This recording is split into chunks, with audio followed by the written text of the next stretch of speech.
आज की कहानी है उत्तर प्रदेश के लखनऊ के पास एक गांव था। उस गांव में 1 महीने पहले आकर रहने लगा था एक रहस्यमय आदमी। सब उसे प्यार से मटन वाला भैया बुलाते थे, क्योंकि इस गांव में यही आदमी था जो सबसे पहले मटन बेचना शुरू किया। वहाँ रोज बहुत भीड़ लगती और किसी को नहीं पता था कि आदमी आया कहाँ से। तो बन गया मेरा टेस्टी टेस्टी मटन। बस 50 में मेरा मटन खाएंगे, फिर देखना कैसे खींचे खींचे आएंगे। किसी को पता भी नहीं चलेगा कि 50 में मैं मटन कैसे देता हूँ। इसी गांव में था सुशांत नाम का आदमी जो अंडा चावल की एक छोटा ठेला लगाता था। लोग उसका अंडा चावल खूब खाया करते थे। सुनो सुशांत भाई, हम दोनों के लिए एक एक प्लेट अंडा चावल लगा दो। नहीं, मुझे अंडा नहीं खाना। अंडा नहीं खाओगे तो क्या खाओगे? इस गांव में कुछ और मिलता भी तो नहीं है। लगता है तुम्हें कुछ पता ही नहीं है। बहुत दिनों से गांव में एक मटन वाला आया है। लोग कहते हैं उसकी मटन बहुत ही स्वादिष्ट होती है। बात तो तुम सही कह रहे हो भाई। चलो, मुझे भी आज मटन खाने का मन कर रहा है। इतना कहकर और दोनों आदमी वहाँ से मटन खाने के लिए चले जाते हैं। इधर अंडा वाला सुशांत ये सब देखता रह जाता है। कौन आदमी है जो गांव में मटन बेच रहा है? तो बस मेरे अंडा के दीवाने थे, अब कौन इनको आदत लगा दिया मटन खाने का। मटन वाले भैया का नाम था अंकित। अंकित रोज सुबह से ही अपने मटन का ठेला लगाता था। आज भी वो सुबह सुबह अपना मटन का ठेला लगा लिया था। भैया, आज कल से भी ज्यादा खुशबू आ रही है। अरे आपके लिए तो बनाया हूँ गरम गरम और स्वादिष्ट मटन। लेकिन पता नहीं तुम्हारा मटन जिस दिन ना खाऊं मन बेचैन रहता है। हाँ भैया, मेरे लिए मटन का ग्रेवी और ज्यादा डालना। ठीक है भाई, तुमको जितना खाना है खाओ, कोई परेशानी नहीं है। धीरे धीरे लोग उसके मटन के आदी हो गए थे। दिन में उसका मटन ना खाएं उनको अजीब सा लगने लगता था। इतने सस्ते दाम में भी मटन दे रहा था। कोई कुछ पूछता तो सही से जवाब भी नहीं देता। अरे ओ मटन वाले भैया, तुम इतने सस्ते में मटन कैसे खिलाते हो लोगों को? इतने सस्ते में तो मटन भी नहीं आता। अरे उससे तुमको क्या, तुम मटन खाओ, उसके मजे लो। मटन तो स्वादिष्ट है ना, खाओ तुम। वजह जान के क्या करोगे कहाँ से आ रहा है। उसके बाद वो सब वहाँ से खाकर चले जाते हैं। लोग रोज आते थे, मटन खाते थे। भीड़ भी इसी तरह रोज लगाती थी। हर किसी के मन में एक ही सवाल था कि ये आदमी आया कहाँ से और इतना कम दाम में मटन कैसे दे रहा है। लोग चाह कर भी उसके मटन बिना खाए रह नहीं पा रहे थे। थोड़ी देर बाद जब ग्राहक आना थोड़े कम हुए, एक गांव वाले तो मेरा दिमाग ही खा लेते हैं। इतना किचकिच करते हैं। ग्रेवी ज्यादा चाहिए किसी को, मटन के पीस ज्यादा चाहिए।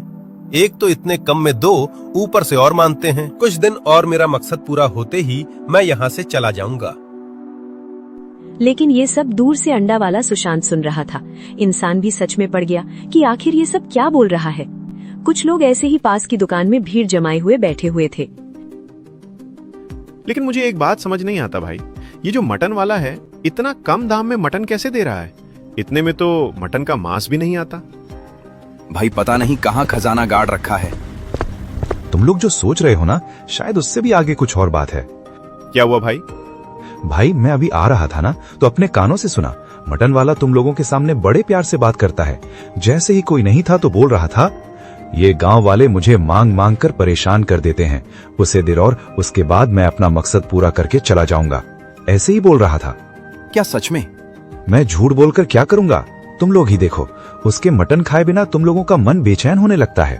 बिना उसके मटन खाए तो लोग रह नहीं पाते। हाँ भाई, ये तो कुछ और ही मामला लग रहा है।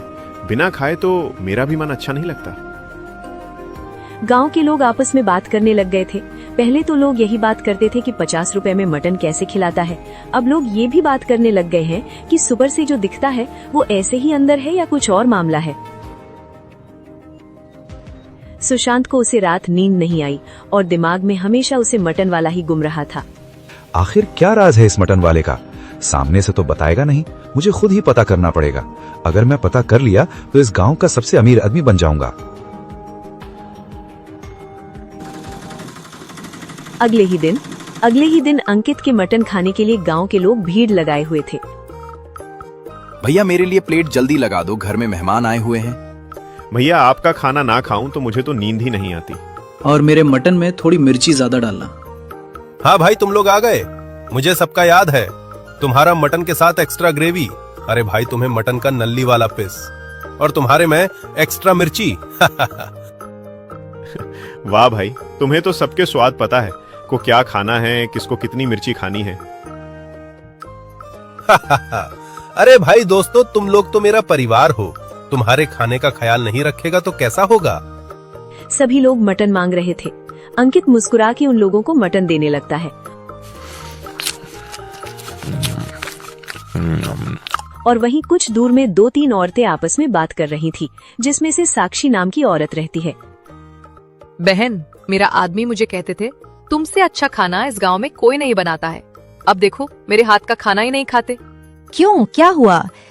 कल मैं सोयाबीन और आलू की सब्जी बनाई थी, लेकिन उन्होंने खाना तो छोड़ छुआ तक नहीं उसे। हर घर से 200 रुपए लेकर उसे मटन वाले के पास मटन खाने चले गए। मेरे घर में भी यही हाल है। रोज ना सही लेकिन हर 2 दिन में एक बार जाते ही हैं। पर वहीं थोड़ी दूर पर कुछ पुरुषों की टोली बात कर रही थी। तुमने खाई क्या उसके मटन चावल? नहीं भाई, खाओ तो मन करता है, बार बार खाओ। नया भाई, मन किया दिमाग बस में वही खाने का करता है। ना घर का खाना खाना का मन करता, ना कुछ और। तभी सुशांत भी आ जाता है। मुझे पता है तुम लोग कुछ मटन वाले की बातें ही कर रहे होगे। कल रात को मैंने उसे कहीं भी जाते हुए देखा। क्या भाई, तुमने देखा? कहाँ जा रहा था? नहीं भाई, बस मैं दूर से देखा। वो बस पीछे वाली गली से चुपचाप कहीं जा रहा था। लग रहा था कहीं चुपके हुई जा रहा है। सुशांत दुकानदार की बातें सुनकर मन ही मन सोचता है, इसके पीछे जरूर कुछ राज है। अब तो दुकानदार ने भी देख लिया, मुझे आज जरूर इसका पीछा करना चाहिए। और वहीं साक्षी के मन में ये घर कर गया था कि उसके पति बार बार यहाँ के मटन क्यों खाते हैं। ये देखने के लिए वो अंकित के मटन ठेले पर जाती है। अंकित लोगों को मटन दे रहा था। लोग बड़े चाव से उसके मटन चावल खा रहे थे। कुछ देर बाद और सारे लोग वहाँ से मटन खाकर चले जाते हैं। बस सामने से थोड़ा मीठे से बोल दो, सब के सब सर पर चढ़ते हैं, जैसे उन्हें का ही घर का मैं खाना बना रहा हूँ। लोग तो ऐसे मांगते हैं जैसे भुक्कड़ हो। तो इतने कम दाम में इनको मटन दे रहा हूँ, फिर भी लोग और मांगते हैं। साक्षी चुपचाप अपने घर की तरफ आ जाती है।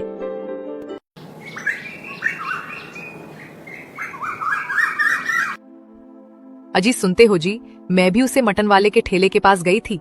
सामने से ही इतना अच्छा है, पीछे तो लोगों की बुराई करता है। क्या फिर से वही? देखा, दुकान वाला भी बोल रहा था कुछ ना कुछ तो गड़बड़ है इस मटन वाले के साथ। भाई मैं अभी उसे कल रात को करीब 2 होंगे, मैं मेरे बेटे चिंटू का तबीयत खराब हो गया था, उसकी दवाई लेने के लिए डाक के घर गया था। मैंने देखा मटन वाला उतने रात को कहीं से आ रहा था। दिखा सुबह तो उसके जवान पर शक था, अब तो उसके रातों में भी शक होने लगा। गांव के लोग सब सो चुके थे, लेकिन वहीं सुशांत तो तैयारी में था। बस राज रात में खुलता है, आज तो इसका पीछा करके रहूंगा।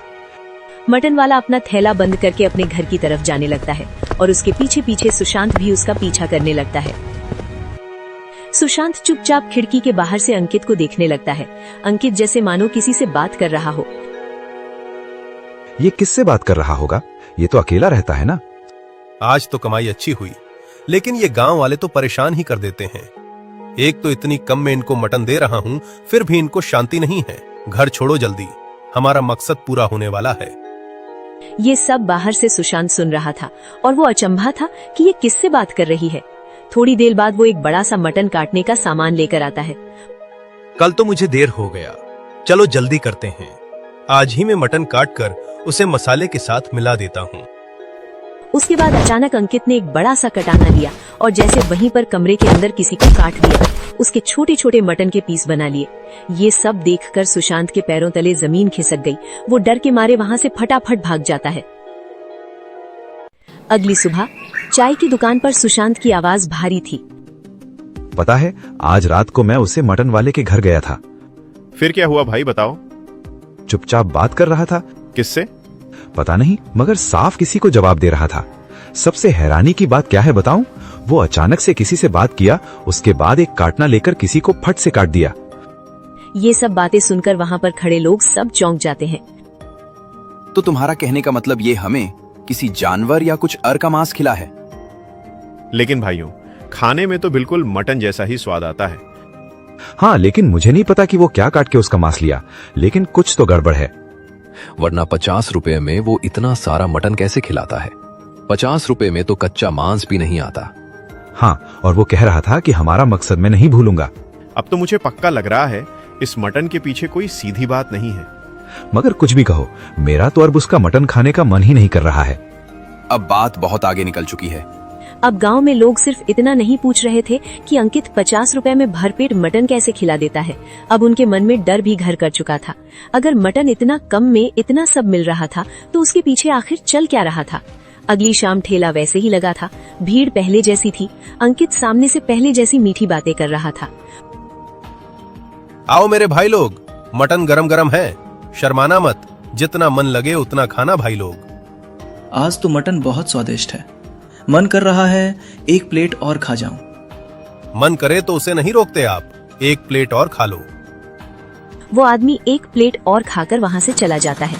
अब गांव वाले को शक हो गया था, तो सारे गांव वाले सीधा मुखिया से मिलने का फैसला करते हैं और मुखिया के पास जाते हैं। मुखिया जी गांव के सारे लोग उसे मटन वाले के पास मटन खाने जाते हैं।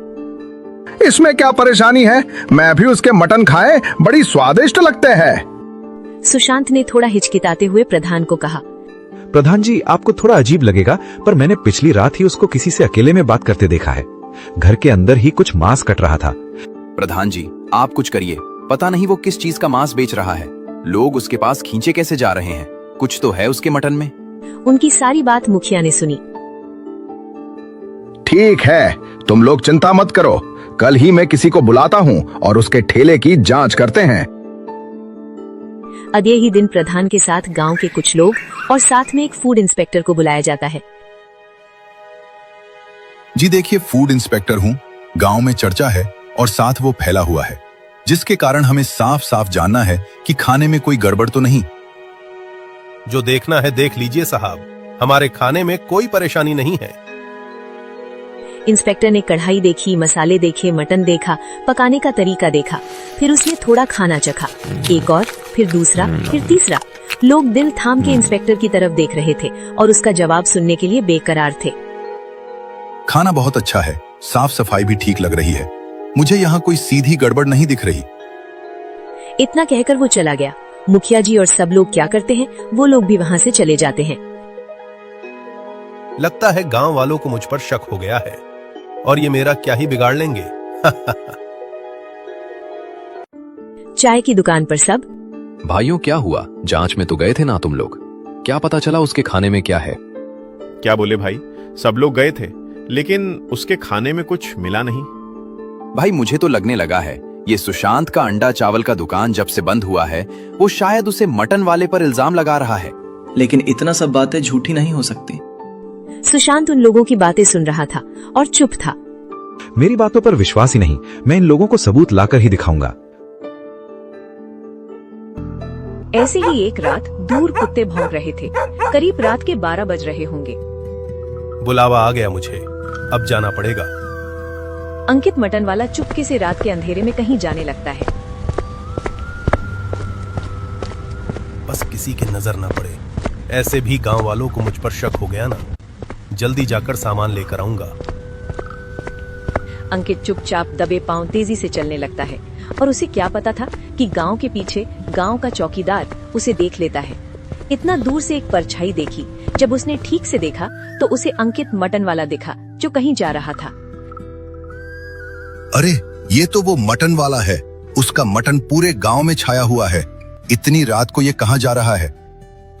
गार्डन कुछ देर तक जाता देखता रहा। सुबह होते ही उसने ये बात गांव के एक आदमी को बता दी। आदमी ने 2 और लोगों को कहा। दोपहर तक बात फैल गई। लोग बातें करने लगे। बात फैलते फैलते सुशांत के कानों में पड़ जाती है। बात अब सर से ऊपर जा चुका है, मुझे इसका राज खोलना ही पड़ेगा। अगली रात सुशांत ने ठान लिया कि अगर मटन फिर कहीं जाएगा तो वो उसके पीछे जाएगा। रात गहरी हुई, अंकित फिर निकला। इस बार सुशांत दूर दूर से उसके पीछे चलता रहा। गांव से बाहर सूखे कुएं के पास एक आदमी खड़ा था। उसके पास एक बोरा रखा था। किसी को पता तो नहीं चला? नहीं पता चला, मैं किसी को पता चलने ही नहीं दूंगा, ना हमारा मकसद कैसे पूरा होगा। ये लो तुम्हारा सामान, आज ज्यादा डाल दिया हूँ। सामान सही से है ना इसके अंदर? हाँ हाँ, जो तुमने बोला था वही है। ठीक है, फिर मैं जा रहा हूँ, कल आऊंगा।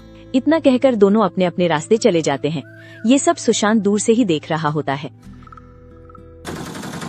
सुबह उसने चौपाल पर आकर सब बता दिया। अब तो मैंने अपनी आंखों से देख लिया, रात में गांव के बाहर किसी आदमी से बोरा लेकर आया है। और दोनों क्या बोल रहे थे, किसी को पता तो नहीं चला? मैं किसी को पता चलने ही नहीं दूंगा, और हमारा मकसद तो याद है ना? अब भी कोई कहेगा कि सब ठीक है? नहीं, अब तो बात बहुत साफ है। बोरे में क्या था ये भी देखा। बोरे के अंदर क्या था ये तो मैं साफ साफ देखा नहीं पाया, लेकिन उस बोरे से खून टपक रहा था। पर ये सबसे परे अंकित अपना मटन का ठेला लगाया हुआ था। जो लोग ये बात को अफवाह मान रहे थे, वो लोग उसके पास खाने आ रहे थे।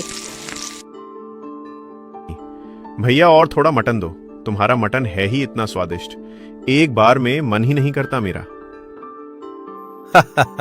हाँ भाई, और लो, ग्रेवी को चावल लो। मन ही मन अंकित सोच रहा था, खाओ खाओ गांव वालों, अब तो कुछ दिन और ही बचे हैं। गांव वाले सुशांत की बातों पर यकीन नहीं कर रहे थे, जिसके कारण उसने रात को चौपाल में गांव के कुछ लोगों को बुलाया। आज तुम लोग मेरे साथ चलो, मैंने जो कहा उसका सबूत दूंगा। अगर तुम लोगों को यकीन ना हुआ, मैं जो तुम कहोगे वो करूंगा। गांव वालों ने सोचा कि सुशांत की आखिरी बार मान लेते हैं। गांव के सभी लोग सुशांत के साथ अंकित के घर पर जाते हैं। रात के कुछ 11-12 बजे होंगे। अंकित किसी से बात कर रहा था। कल ही अमावस है, कल हमारा मकसद पूरा हो जाएगा। उसके बाद अंकित ने एक कटाना निकाला और वहां पास खड़े एक बकरे की उसकी फट से काट दिया और उसके मांस निकाल कर रख दिया। लेकिन कुछ ही देर में बकरा फिर से जिंदा हो जाता है। ये सब देखकर गांव वाले हक्का बक्का हो जाते हैं। गांव वाले जोर जोर से चिल्लाने लगे। अंकित डर के मारे अपने घर से बाहर आ जाता है। अंकित, आपको छुपाने की जरूरत नहीं है, सबको पता चल चुका है। ये सब क्या है? ये बकरा है या असुर है? कितने दिनों से हमको किस चीज का मांस खिला रहे थे? बताओ, आखिर क्या बात है? अंकित घबराते हुए, ये साधारण बकरा नहीं है, ये मुझे मोर का पुलिया के नीचे मिला था। जिस दिन मैंने इसे काटा, अगली सुबह ये फिर जिंदा हो गया और ये बकरा मुझसे बात करने लगा। सुशांत कांपने लगा। अंकित हंसने लगा। लोग सोचते हैं मैं सस्ता मटन बेचता हूं क्योंकि मैं दयालु हूं, पर असली वजह यह है कि ये बकरा कभी खत्म नहीं होता। हर रात मैं इसका मांस काटता हूं और सुबह ये फिर जिंदा हो जाता। लेकिन ये सब करके तुम्हें क्या मिला? बकरे को क्या मिल रहा है? कल आखिरी दिन था, तुम सब लोग मेरे गुलाम बन जाते हैं। तुम सबको खा जाता, उसके बाद ये पूरा गांव मेरा हो जाता, जिसे मैं बेचकर बहुत सारे पैसे कमा लेता, आगे की जिंदगी आराम से जीता। मूर्ख आदमी, तूने सारा खेल खराब कर दिया। अब मैं तुझे नहीं छोड़ूंगा।